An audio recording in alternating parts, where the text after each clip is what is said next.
Kalahandi जिलार 13 block रे 26 जन स्वास्थ्य मिशन परिचालना कर्मचारी मानक आंदोलन पर सजबाज। जिलार समस्त जिला हेडक्वार्टर रे सांबादिक सम्मेलन आयोजन करने सहित 2 कोटी दाबी यथा जनस्वास्थ्य परिचालना पदवी सृष्टि और चाकरी स्थायीकरण दाबी नहीं आंदोलन को ओह्लाइछंती। आज कलाहांडी जिलार 26 जन स्वास्थ्य मिशन परिचालना कर्मचारी आंदोलन जारी रखिछंती।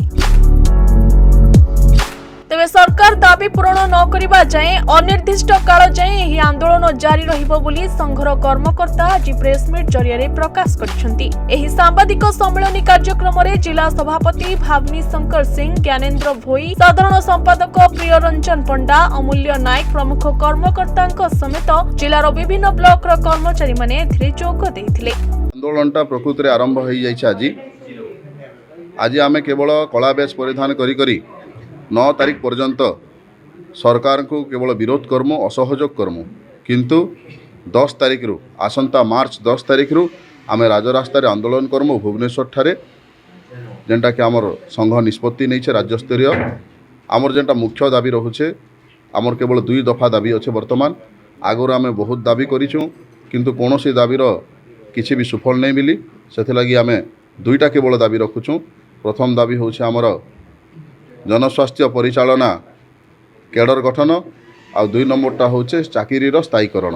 ये 2टा दफा दाबी का नहीं करी सरकार को उपस्थापना करुछु। आज स्वास्थ्य मिशन परिचालना कर्मचारी संघ जब गठन हला 2015 रे, तार परे बारंबार आमे नीरव भाव रे सरकार को बुझामणा सहित आमे बहुत थर दाबी कलु, किंतु 2018 मसीह राजरास्ता उल्लेख आम आंदोलन करूँ। से दिन आमको प्रतिश्रुति भी मिली अल्प दिन भितर आम आपणकर कथा शुणमु, किंतु तार परे आउ थरे भी आम आंदोलन करूँ 2020 रे 2021 रे, किंतु तार कौन सुफल नहीं मिली।